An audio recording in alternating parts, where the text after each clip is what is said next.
بسم الله. بالتأكيد طبعا بداية نحب نشكر أهالي مدينة درنا ومدينة درنا اللي عزيزة على قلبي، يعني لها مكانة خاصة، وخاصة يعني نادي دارنس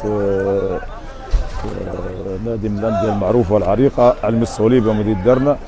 كذلك لا يفوتني نخص بالشكر الأخوة بالاتحاد الفرعي الجبل الأخضر على توفير كافة السبل. الشيء الآخر طبعا كما نعلم هذه المباراة الثانية التحضيرية خصوصا في الشوط الثاني اللي باش نشوفوا نحن نخفوا على المستوى الفني بتاعهم ونشوفوا مدى الاستفادة منهم في المباراة القادمة. نحن ممكن تبقى لنا 4 أو 5 أيام في منطقة الجبل،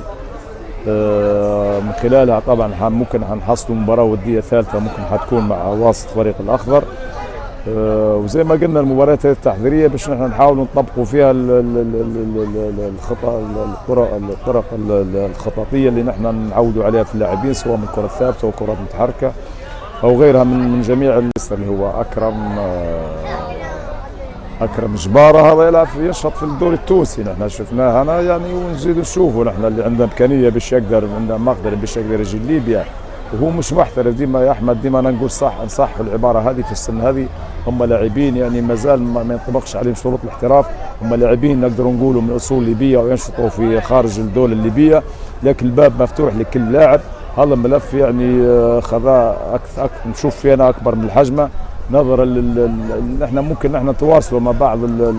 اللاعبين اللي خارج ليبيا، لكن بعض الاحيان ما نجدوش في تجاوب، واحيانا نستدعوا في لاعبين في الدورات السابقه، يعني ممكن استدعينا 3 و4 لاعبين يعني ممكن يكونوا زي او نفس مستوى اللعيب المحلي، يعني خصوصا في السن هذه فيها متغير كثير يعني من الناحيه الفنيه والناحيه التكتيكيه، فصعب انك باش تقدر تحكم على هؤلاء اللاعبين. فنحن زي ما قلنا الباب مفتوح لكل لاعبين